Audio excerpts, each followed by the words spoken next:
Bienvenidas, mentes curiosas. ¿Conocéis la historia de Cleopatra, reina de Egipto? ¿Sabíais que su inteligencia era muy superior a su belleza física? ¿Y que apostó con Marco Antonio a que sería capaz de gastarse el equivalente a 15 millones de euros en una cena solo para ella?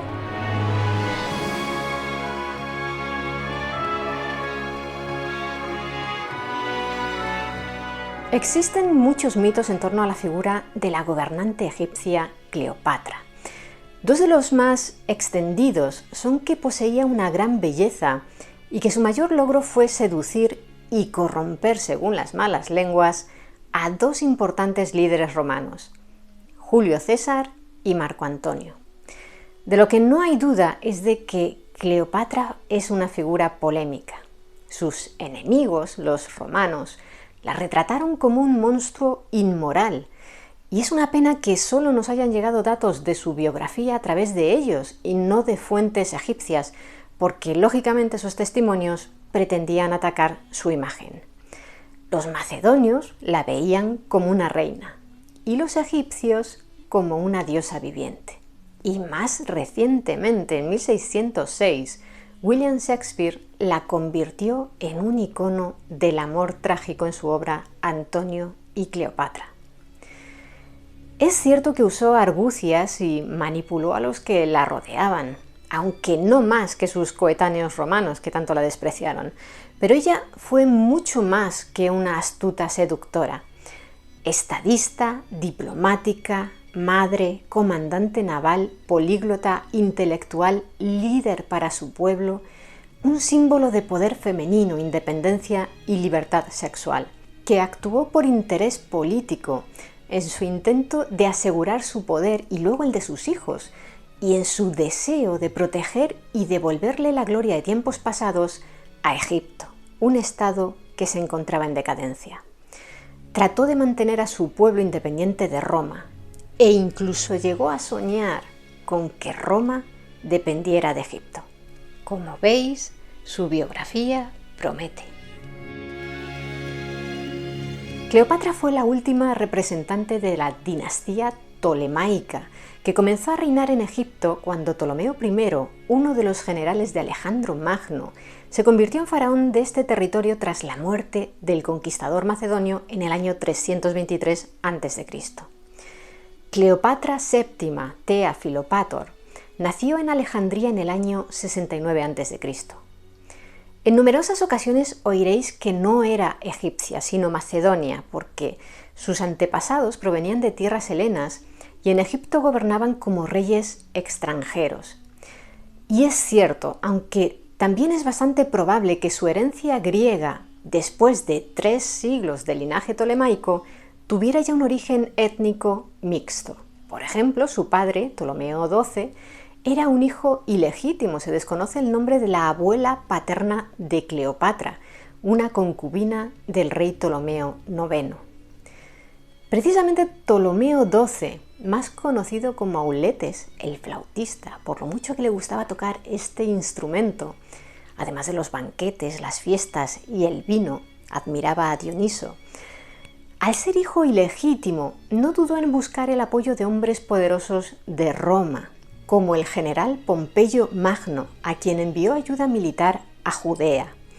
También sobornó a Pompeyo con la cifra astronómica de 6.000 talentos, una cifra a repartir con Julio César para que se aprobara una ley que lo reconociera como legítimo faraón y amigo y aliado de Roma. Sin embargo, en dicha ley no se incluyeron los territorios de Chipre, que Roma se anexionó en el año 58 a.C., sin que Ptolomeo XII moviera un dedo por impedirlo. Eso provocó una rebelión en Egipto y el faraón tuvo que huir a Roma en busca de ayuda. Su hija mayor, Berenice IV, y su esposa Cleopatra V o VI, no está claro este dato, algunos historiadores incluso creen que fue la misma persona, se quedaron como corregentes y tras la muerte de esta última, los alejandrinos quisieron que Berenice fuera su reina. Sin embargo, Auletes no estaba dispuesto a renunciar al poder y en el año 55 a.C. logró recuperar el trono gracias a la ayuda de un ejército romano. Curiosamente, la caballería de estas tropas de Roma estaba liderada por un joven oficial de 28 años llamado Marco Antonio. Muchas veces se ha hablado de que Cleopatra no tuvo piedad ni con su familia más cercana, y veremos que así fue. Pero es que, más allá de que en la dinastía tolemaica los asesinatos entre familiares eran bastante comunes, ella lo aprendió directamente de su padre, porque a Ptolomeo XII, en cuanto recuperó el poder, no le tembló el pulso a la hora de ordenar la ejecución de su propia hija mayor, Berenice IV. El faraón falleció de muerte natural en el año 51 a.C. y dejó como corregentes a dos de sus hijos, Cleopatra VII, de 18 años, y Ptolomeo XIII, que apenas tenía 10. Se cree que, siguiendo la tradición incestuosa de los matrimonios regios tolemaicos, los hermanos se casaron. Cleopatra, que era una joven instruida e inteligente, no en vano gran parte de su infancia y juventud las había pasado estudiando en la biblioteca de Alejandría, se convirtió en la gobernante dominante. Era ella quien tomaba las decisiones políticas. Su lengua materna era la koiné, una variante del griego que se hablaba en el periodo helenístico, pero fue la primera reina de su dinastía que se molestó en aprender el idioma egipcio, de manera que no necesitaba traductor, lo que la ayudó a ganarse el reconocimiento de sus súbditos egipcios. Era su efigie, y no la de su hermano, la que aparecía en las monedas. Por cierto, esas monedas antiguas reproducen un perfil poco agraciado de la reina egipcia, con una nariz aguileña y puntiaguda y una mandíbula prominente. Algunas fuentes señalan que fue ella misma quien optó por mostrar en las monedas esa mandíbula poderosa, a imagen de la de su padre, para demostrar su derecho legítimo a gobernar. El historiador griego Plutarco, que en su biografía de Marco Antonio escribió largo y tendido sobre la reina egipcia, muchas veces para criticarla, al menos sí supo reconocer la inteligencia y el talento que esta mujer poseía para la conversación. El caso es que solo un año más tarde de hacerse con el poder, el hermano y sus asesores, nada contentos con el papel protagonista de la joven reina, empezaron a confabular contra ella. Y al final, tras acusarla frente al pueblo de ser la responsable de una reciente sequía, la obligaron a abandonar el trono y huir a Siria. Pero ella era una mujer de carácter y no iba a permitir que la desplazaran. Así que regresó con un ejército para invadir Egipto, pero las tropas de su hermano bloquearon su avance en Pelusio, en la frontera oriental de Egipto. Un dato importante es que al mismo tiempo se había iniciado la llamada Segunda Guerra Civil de la República Romana, un conflicto que enfrentaba a dos líderes romanos. Por un lado, Julio César, cuya popularidad entre la plebe era enorme y que había ido ganando poder debido a sus victorias en las Galias. Por otra, Pompeyo Magno. Este, que había sido muy amigo y hasta yerno de Julio César, representaba a la facción conservadora del Senado que deseaba acabar con las aspiraciones políticas del héroe de las Galias. Tras la gran derrota que César le infligió a Pompeyo en la batalla de Farsalia en el 48 a.C., el perdedor huyó a Egipto, donde buscó confiado el apoyo de Ptolomeo XIII, hijo de su antiguo aliado. Pero el joven faraón y sus asesores temían que si le prestaban ayuda a Pompeyo, Julio César podría tomar represalias contra ellos. Así que cuando éste llegó a Egipto persiguiendo a su rival, el faraón le hizo llegar dos regalos: el anillo de Pompeyo y su cabeza. El gran líder militar había muerto apuñalado a sangre fría justo antes de desembarcar en Alejandría, por 3 hombres que viajaban con él y a quienes Ptolomeo XIII había encargado el asesinato. Julio César mostró su disgusto al ver que habían asesinado a un cónsul romano. Unas fuentes destacan que lamentó haber perdido la oportunidad de perdonarle la vida a su antiguo aliado. Otras que se enfadó porque querría haberlo ejecutado él mismo. En cualquier caso, César desembarcó en Alejandría en octubre del año 48 a.C. con el objetivo de mediar para que Ptolomeo XIII y Cleopatra VII pusieran fin a su guerra civil, ya que le interesaba a nivel político y económico que hubiera paz en Egipto, que fuera un territorio floreciente para que sus cultivos de grano abastecieran a la población de Roma. César se instaló en el palacio donde antes había vivido Cleopatra, pero el faraón no estaba por la labor de llegar a ningún acuerdo con su esposa y hermana. Así que, lejos de invitarla a acudir a la llamada de Julio César, se encargó de reforzar la seguridad para impedirle la entrada en el palacio. Cleopatra estaba desesperada, pero entonces, según nos cuenta Plutarco, surgió una idea. Acompañada por uno de sus hombres de confianza, viajó en una pequeña barca en mitad de la noche hasta Alejandría.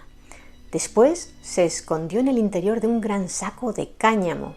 Otras fuentes señalan que fue una alfombra, aunque parece un error de traducción. El siervo se la echó al hombro y logró llevarla hasta los aposentos de César, como si fuera un regalo para el líder romano. El plan fue todo un éxito. A César le impresionó la capacidad estratégica de aquella mujer salida del interior de un saco, y tras hablar con ella quedó cautivado por su personalidad arrolladora. Porque lejos de ser una belleza física y exótica, el gran atractivo de Cleopatra residía en su carisma y en que era una mujer, como hemos visto, culta, instruida. Julio César medió entre los hermanos y, muy a su pesar, Ptolomeo XIII tuvo que aceptar la reconciliación con su hermana y volver a compartir el trono con ella. Por poco tiempo, el suficiente para preparar a su ejército y ordenar que marchara sobre Alejandría. Los legionarios de César intentaron controlar el palacio y los muelles, pero eran muy inferiores en número. Por desgracia, como os contamos en este otro vídeo, durante los enfrentamientos que protagonizaron ambos bandos, parte de la biblioteca de Alejandría se quemó, ya que César, por miedo a que sus barcos fueran capturados o para evitar que sus hombres pudieran huir, les prendió fuego y las llamas se extendieron sin control por la zona cercana al puerto. Finalmente, gracias a la llegada de los refuerzos que había solicitado, el general romano salió victorioso en enero del año 47 a.C., en la definitiva batalla del Nilo. Allí, la barca de Ptolomeo XIII se hundió mientras intentaba huir y el faraón acabó en el fondo del río, lastrado por el peso de su armadura de oro. Se cree, aunque no hay certeza histórica, que tras su victoria, Cleopatra y Julio César realizaron un crucero de varias semanas por el Nilo, a bordo de un palacio flotante llamado Talamegos, construido por Ptolomeo IV. La embarcación medía 91 metros de largo por 24 de altura y disponía de camarotes de lujo, comedores, santuarios. Iba acompañada de otras 400 naves. Se supone que Cleopatra quiso mostrarle al que se había convertido en su amante las grandes maravillas de Egipto. El 21 de marzo, Cleopatra, con 22 años de edad, recuperó el trono. Para ello se tuvo que casar con otro hermano suyo, Ptolomeo XIV, 10 años menor que ella, ya que siempre debía haber un varón en el trono.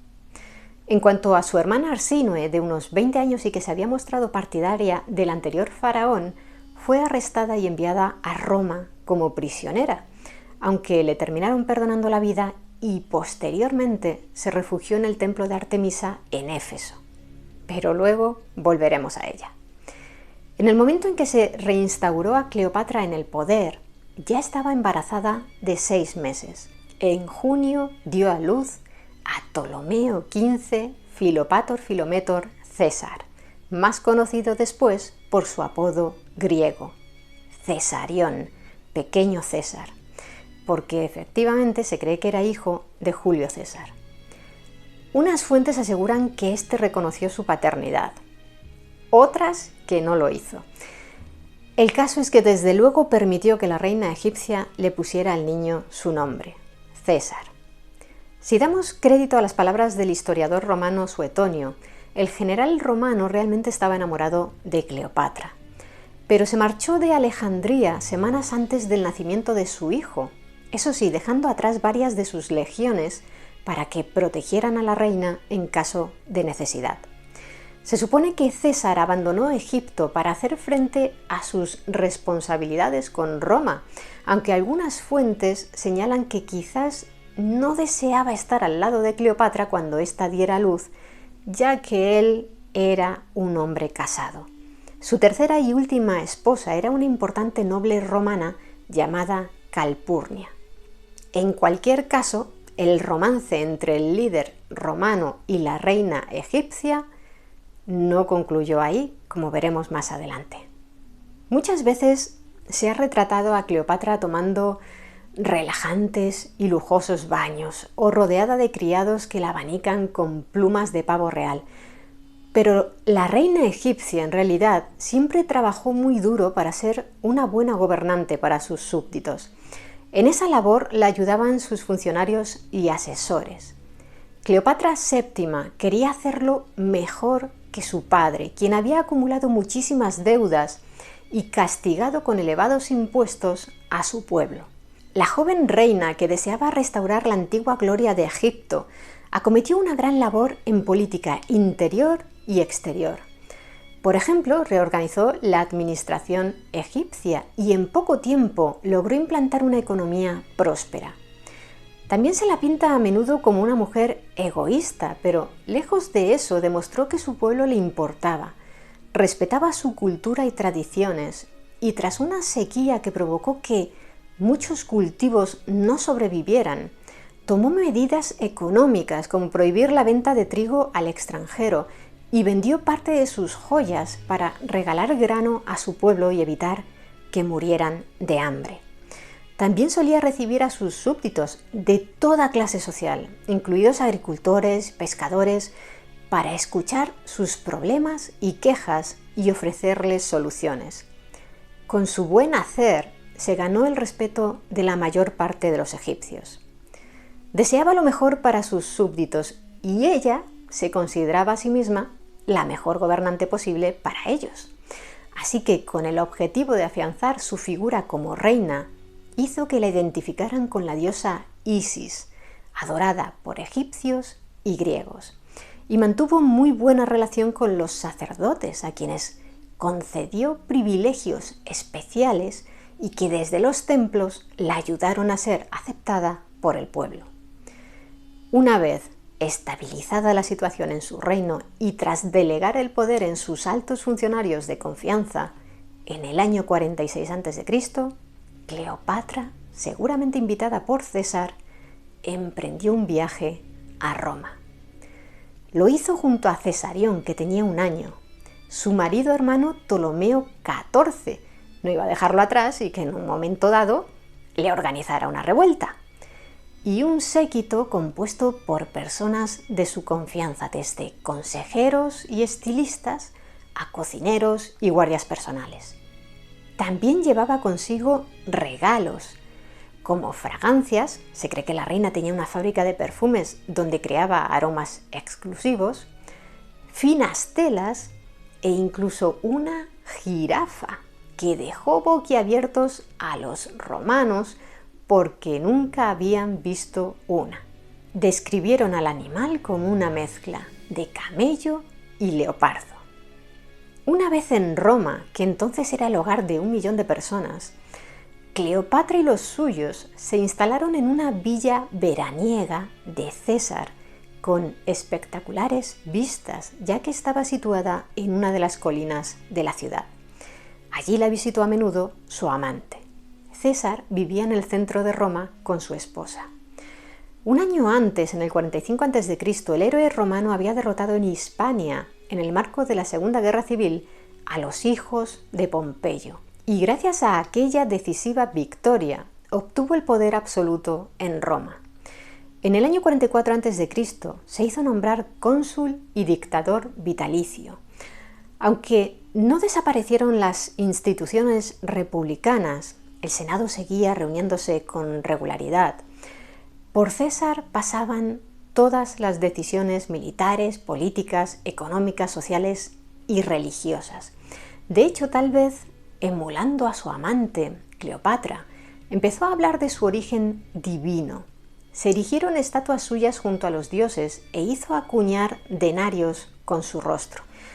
Aquella fue la primera vez que el retrato de un romano vivo aparecía grabado en una moneda, porque hasta entonces ese honor recaía en los dioses y en antepasados de renombre. Esta distinción, semejante a la de los reyes helenísticos, también lo situaba más cerca de los dioses que de los mortales. Por otra parte, para mayor gloria de Roma, César deseaba iniciar una campaña en Partia. Los romanos habían sufrido una gran derrota frente a ese pueblo en el año 53 a.C. y el dictador deseaba vengarse. Tenía previsto hacerlo él mismo en persona y dejar a su aliado más fiel, Marco Antonio, al cargo de Roma. Mientras tanto, la vida en Roma no era fácil para Cleopatra. Se vio obligada a mantener un perfil bajo, sin salir demasiado de la villa donde se alojaba, ya que el pueblo romano la odiaba.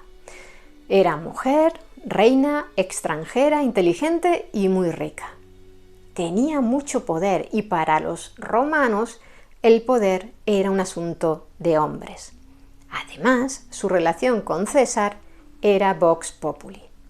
Por ejemplo, no gustó nada que el líder romano hiciera levantar una estatua de oro de su amante en el templo de Venus Genetrix, que hizo construir en honor a la diosa. Tachaban a Cleopatra de inmoral y desagradecida y la llamaban serpiente. Entonces, ¿por qué permanecía en Roma? Seguramente por la razón por la que viajó hasta allí, para afianzar su poder como reina de Egipto y la posición de Cesarión como hijo y sucesor de César, ya que éste no tenía más hijos varones, solo tenía una hija, Julia. Cleopatra y su pequeño estaban en la capital el 15 de marzo del 44 a.C., fecha en la que el líder romano fue asesinado a las puertas del Senado. 3 días después tenía previsto abandonar Roma para liderar la gran expedición contra los partos que había planificado. «El tirano ha caído», gritaban los cesaricidas, defensores de la vieja república. Lo que no sabían es que aquellas 23 puñaladas habían acabado no solo con la vida de César, sino también con la república, ya que el magnicidio terminaría provocando la instauración del imperio. Julio César tenía 55 años y el pueblo romano reclamaba sangre en venganza por la muerte de su héroe. El caos reinó en la ciudad. Los asesinos de César tuvieron que esconderse. También lo hizo Marco Antonio, su supuesto sucesor, por miedo a que los libertadores también acabarán con su vida. La situación se estabilizó cuando 2 días después el Senado indultó a los conspiradores y se aprobó que tampoco se condenaría la persona ni la obra de César. De hecho, Marco Antonio, que había sido cónsul junto a César y contaba con el apoyo del ejército y el pueblo, continuó en su puesto. El día 18 de marzo se leyó el testamento de César. Y Cleopatra se llevó una decepción, ya que el nombre de su hijo, Cesarión, ni siquiera aparecía mencionado. Tampoco debió de sentirse muy feliz con el documento Marco Antonio, a sus 39 años llamado a ser el sucesor de César, ya que el fallecido había nombrado heredero y sucesor a su sobrino nieto Cayo Octavio, de solo 18 años y con escasa experiencia en el ejército y la política. Este, tras la adopción, pasó a llamarse Cayo Julio César Octavio y supo rodearse de buenos consejeros. De hecho, más tarde se convertiría en César Augusto, el primer emperador de Roma. Como podéis imaginar, la relación entre Octavio y Marco Antonio fue muy tensa porque ambos querían liderar el gobierno de Roma. Se pusieron zancadillas mutuamente. Pero volvamos con Cleopatra. Al quedarse sin su protector en Roma, sabía que la situación se había vuelto peligrosa para ella y su hijo. Pese a que el Senado seguía considerando a Egipto un aliado, la reina egipcia decidió huir de Roma y regresar a casa. En Alejandría volvió a tomar las riendas de su gobierno, que encontró como lo había dejado, sin revueltas ni quejas. La joven reina de 25 años retomó su vida normal. Eso sí, además de tener siempre un ojo puesto en Roma por si declaraban a Egipto un enemigo, tenía el otro en Éfeso, donde vivía exiliada su hermana menor Arsínoe IV. ¿Recordáis que se había refugiado en el templo de Artemisa? Pues estaba consiguiendo apoyos para que se la reconociera a ella como la verdadera reina de Egipto. La reacción de Cleopatra no se hizo esperar. Asesinó a su hermano esposo Ptolomeo XIV, que entonces tenía 15 años. No se le fuera a ocurrir ponerse del lado de Arsínoe. Según el historiador judío-romano Flavio Josefo, lo mandó envenenar, una tradición en la familia tolemaica. Y no volvió a casarse con un nuevo hermano. No tenía más. Lo que hizo en ese 44 a.C. fue nombrar a su hijo, Cesarión, corregente. El niño de 3 años fue coronado faraón y presentado al pueblo como una reencarnación de Horus, hijo de Isis. Cleopatra se volcó en el gobierno de Egipto y construyó a lo largo de todo su territorio santuarios y templos. También supervisó la construcción del Cesáreo, un lujoso templo para honrar la memoria de su amante y padre de su hijo. Se rodeaba de eruditos y con ellos discutía los asuntos de Estado. Tenía muchas inquietudes intelectuales. Algunas fuentes señalan que incluso llevó a cabo escritos médicos y cosméticos. En este sentido, se le atribuye un tratamiento para la alopecia que habría creado junto a otros científicos. Se trataba de una loción hecha de miel, tuétano de ciervo, dientes de caballo quemados, corteza de caña y grasa de oso. También se sabe que se interesó por investigar los venenos, que después probaba con sus prisioneros para observar cómo reaccionaban. En el verano del 43 a.C. se encontró con el problema de una nueva sequía que sacudió la economía, lo que la obligó a devaluar la moneda y a volver a distribuir alimento entre la población. Y a nivel internacional le interesaba renovar su alianza con Roma, pero la situación era complicada porque 2 de los asesinos de César, Marco Junio Bruto y Cayo Casio Longino, cuya amnistía por el crimen se acababa de revocar, se encontraban enfrentados a los integrantes del segundo triunvirato, Marco Emilio Lépido y Marco Antonio y César Octavio, que se consideraban los herederos de Julio César y se habían unido, a pesar de su rivalidad personal, para matar a los principales autores intelectuales del asesinato, Casio y Bruto. En realidad se persiguió a todo el que había participado en el magnicidio. Contrataron a verdugos y a las familias de los muertos les quitaron las propiedades para poder financiar la caza del resto. Entre los asesinados estuvo el famoso orador, filósofo y político Marco Tulio Cicerón, que había sido muy crítico con Antonio en sus elocuentes discursos. Y por cierto, también lo había sido con Cleopatra, a quien llegó a describir como una reina de rameras, una mujer lasciva que participaba en orgías y una bruja que realizaba sortilegios. El nuevo enfrentamiento entre romanos llegó a las aguas de Egipto en ese año, el 43 a.C.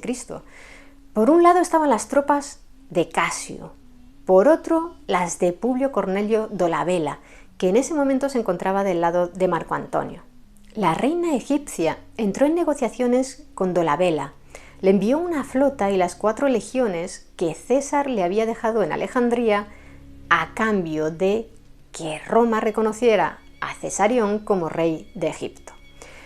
Pero los barcos fueron interceptados por Casio, quien intentó, sin éxito, ganarse el apoyo de Cleopatra. Ella le dio largas porque no quería ayudar al asesino de su amante y mientras tanto intentó mandar nuevos refuerzos a Dolabella, pero la situación meteorológica impidió a los barcos llegar a su destino.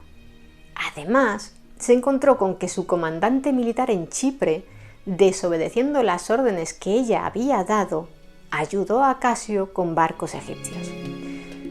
Finalmente, en julio, Casio, uno de los mejores generales de la época, venció y Dolabella terminó suicidándose. Cuando Casio ya tenía sus ojos puestos en Egipto para invadirlo, Cleopatra tuvo la fortuna de que Bruto necesitó a su aliado en Grecia para enfrentarse a sus grandes enemigos, Octavio y Marco Antonio, que acababan de cruzar el Adriático. Midieron sus fuerzas en Filipos, Macedonia, en octubre del año 42 a.C. Casio y Bruto cayeron derrotados y terminaron suicidándose. Los seguidores de César ya habían completado su venganza y Marco Antonio fue aclamado por la victoria, ya que Octavio había estado enfermo durante casi todo el enfrentamiento. Tras repartirse de nuevo el poder, Octavio regresó a Roma y Marco Antonio se quedó en Oriente para estabilizar la zona y buscar fondos con los que financiar la nueva campaña que tenía en mente. ¿El enemigo? Los partos. Si tenía éxito en la campaña que había planeado César justo antes de morir, la gloria y el poder que conseguiría serían inigualables. En ese contexto, en el año 41 a.C., Marco Antonio, que ya tenía 42 años y estaba casado con Fulvia, una mujer con grandes ambiciones políticas, envió un emisario a Cleopatra solicitándole que se reunieran en Tarso, en la actual Turquía. La reina tuvo dudas porque sabía que Antonio le iba a preguntar por qué no los había ayudado en la batalla de Filipos. Pero al final accedió. Tampoco es que pudiera elegir. A sus 28 años, Cleopatra ya era una reina con experiencia. Se presentó ante el líder romano con una puesta en escena espectacular a bordo de su gran galera. El sonido de los laúdes, liras y flautas y el olor a incienso acompañaban a una imagen casi divina. Cleopatra apareció vestida como una diosa a bordo de un barco con la proa de oro, velas de color púrpura rociadas de perfume elaborado por ella y remos con el extremo cubierto de plata. Y por supuesto cargada de suministros y regalos para Marco Antonio, en quien buscaba a su nuevo protector.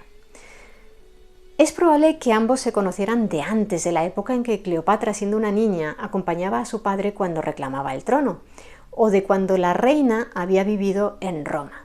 Pero como antes le había ocurrido a César, Antonio cayó rendido ante la personalidad de esta mujer.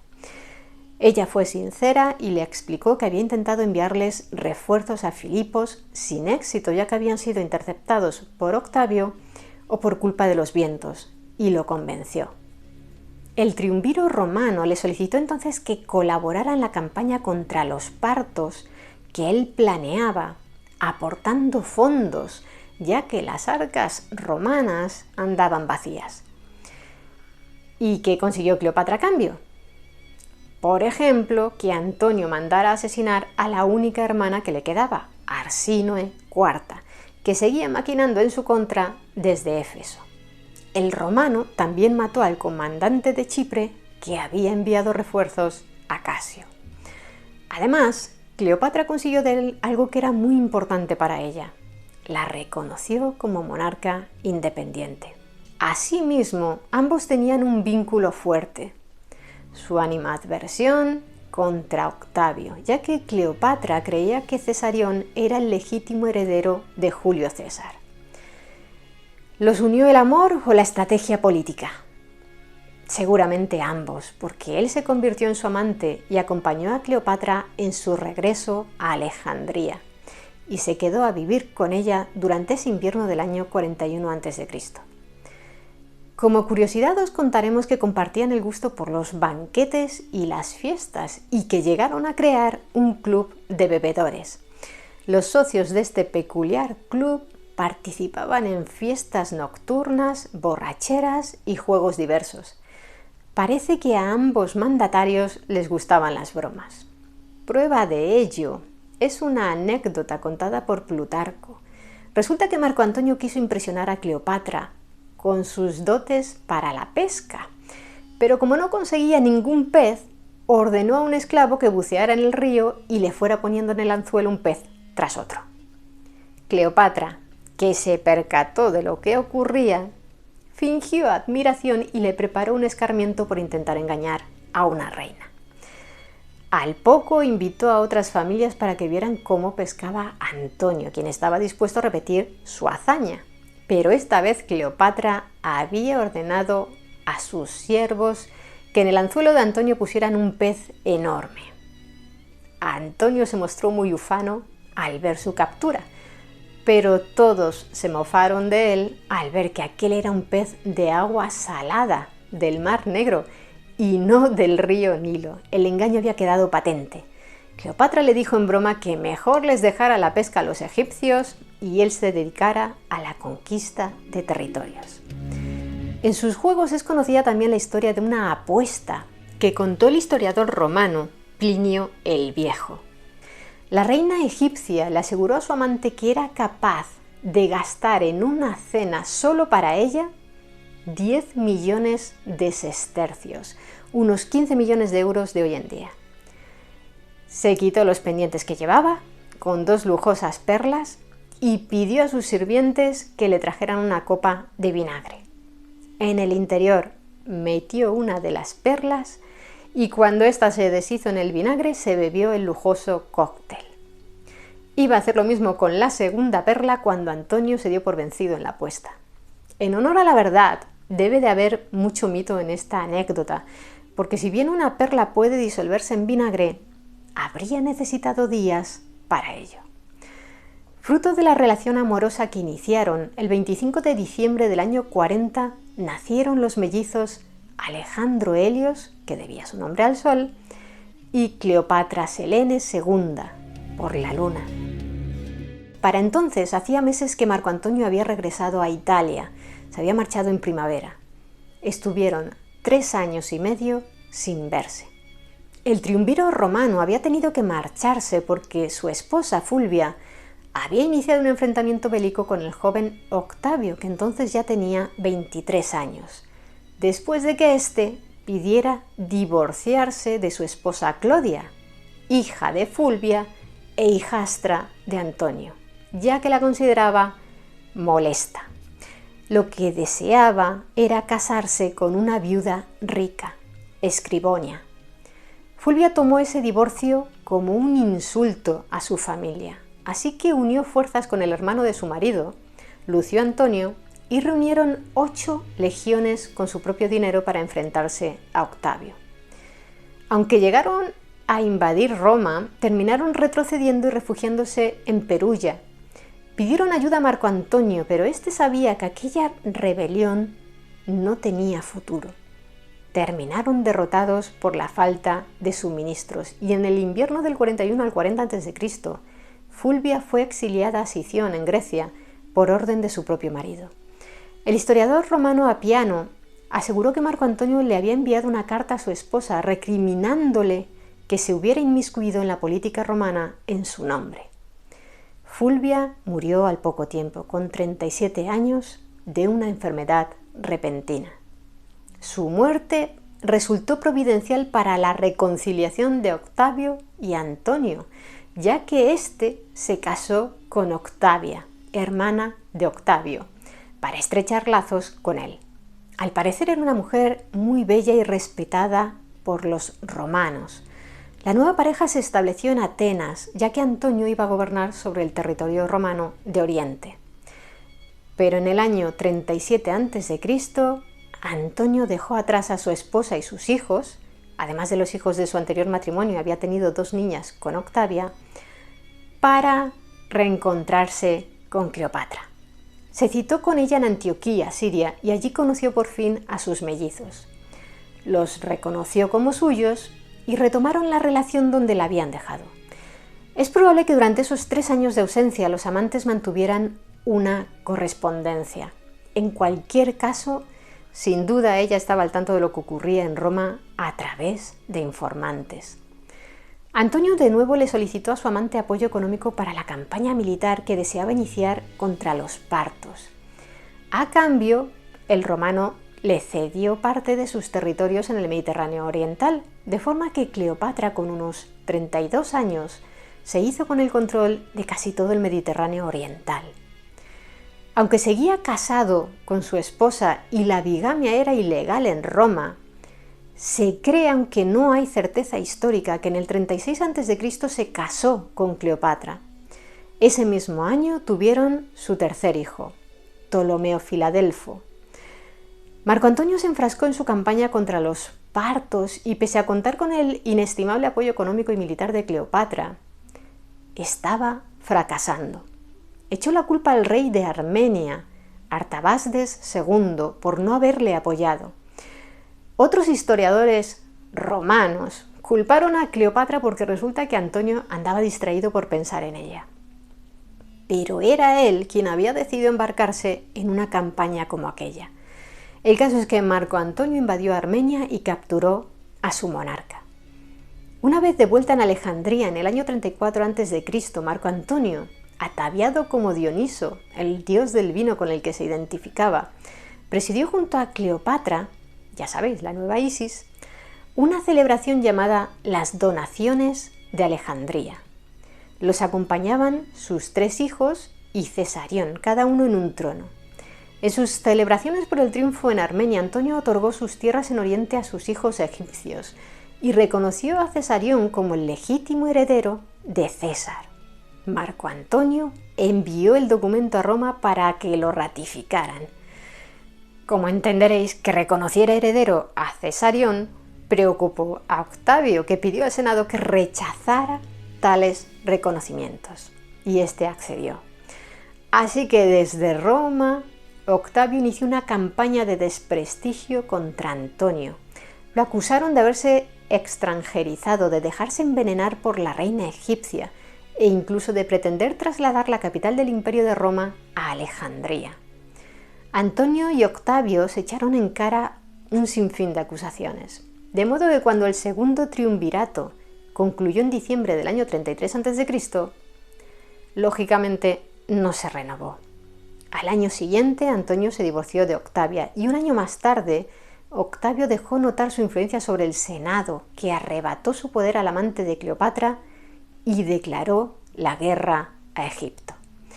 El enfrentamiento bélico concluyó el 2 de septiembre en la batalla naval de Aquio, que tuvo lugar frente a la costa occidental de Grecia y se saldó con la victoria de las fuerzas de Octavio, bajo el mando de Marco Agripa, sobre las de Antonio y Cleopatra, que comandaban a sus hombres. Justo antes de la batalla, Quinto Delio, amigo íntimo de Antonio, desertó, alegando que temía ser envenenado por Cleopatra, ya que no se llevaban nada bien, y entregó los planes de batalla de su amigo a Octavio. Al parecer eso afectó a Antonio. Tras ver que las fuerzas de su amante estaban sucumbiendo frente a las de Octavio, Cleopatra huyó con sus barcos. Antonio la siguió rumbo a Alejandría, dejando a muchos de sus hombres atrás. Un gran número de sus aliados decidieron unirse a Octavio. Cleopatra veía el final cerca, así que envió un mensajero a su enemigo, junto a un cetro de oro y una corona, para solicitarle un acuerdo. ¿Qué pedía ella esta vez? Que les perdonara la vida a sus hijos.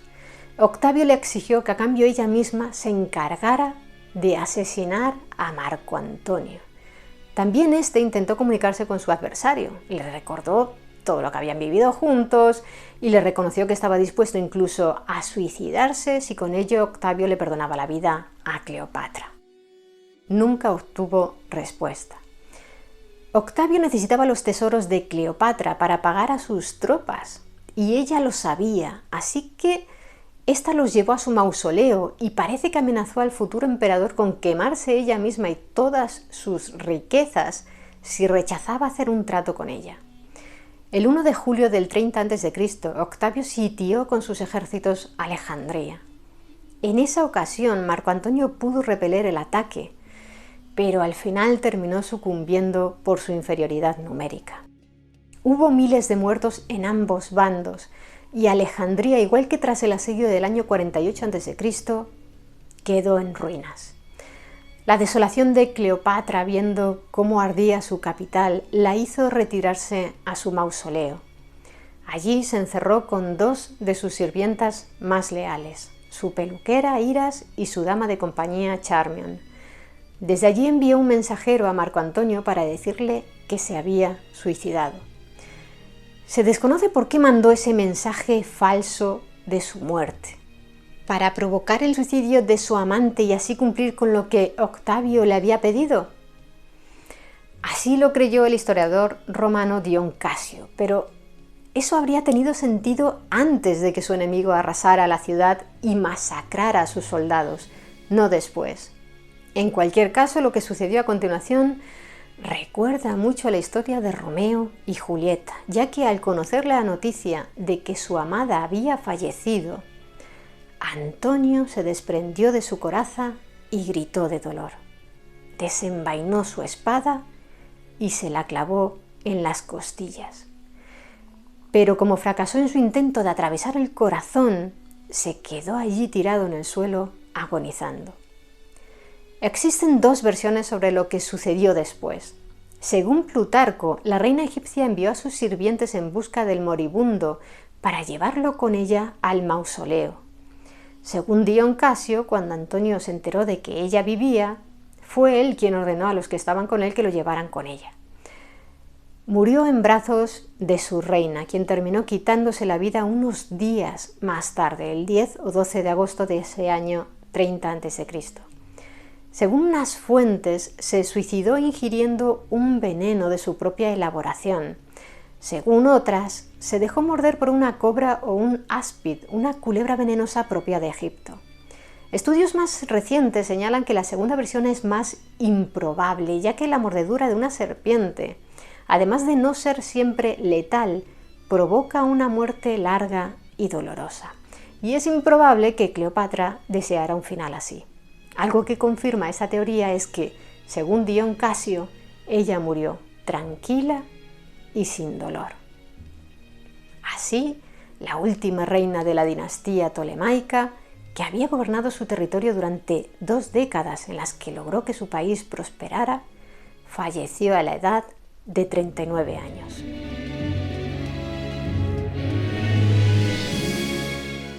¿Y qué ocurrió con el otro rey de Egipto, Cesarión? Cuando Octavio llegó a territorio egipcio para conquistarlo, Cleopatra, con el objetivo de proteger a su hijo, lo había enviado al puerto de Berenice, en el Mar Rojo, para que desde allí pudiera escapar a la India. Pero cuando ella y Marco Antonio se suicidaron, los acompañantes de Cesarión, seguramente sobornados por Octavio, lo devolvieron a Alejandría, donde el líder romano lo mandó ejecutar. Pronto Octavio fue conocido como el emperador César Augusto, lo que marcó el inicio del Imperio Romano. Y Egipto se convirtió en una provincia de ese imperio. En cuanto a los 3 hijos que Cleopatra había tenido con Antonio, fueron enviados a Roma. Los mellizos tenían 10 años y Ptolomeo 6. Curiosamente, los recibió y educó la que había sido esposa de Marco Antonio, Octavia, hermana del emperador. Seguramente éste los quería tener bien vigilados para que no intentaran recuperar el trono egipcio, pero al menos no los asesinó. Se cree que los dos niños no llegaron a la edad adulta, aunque no se sabe exactamente cómo murieron. En cuanto a Cleopatra Selene II, César Augusto la casó con el rey númida Juba II y tuvieron varios hijos. No se sabe si hoy existen descendientes de Cleopatra VII porque el rastro del linaje terminó diluyéndose con el paso del tiempo. Muchos os preguntaréis si se ha encontrado ya la tumba de Cleopatra. Sabemos que antes de suicidarse, Cleopatra le envió una carta sellada a Octavio para pedirle ser enterrada con Marco Antonio. El futuro emperador, aunque se encargó de eliminar todo vestigio de los días gloriosos de los amantes, cumplió el deseo de la reina, pero aún no sabemos dónde descansan sus restos. Una teoría señala que están en Alejandría, en el palacio de Cleopatra, una zona que hoy está sepultada por el mar. Así lo cree el famoso egiptólogo Zahi Hawass. Otra hipótesis, defendida por la arqueóloga y abogada dominicana Kathleen Martínez, sitúa a la reina egipcia bajo el templo de Taposiris Magna, a unos 45 kilómetros de la ciudad donde nació. ¿Quién sabe si no estaremos cerca de encontrarla?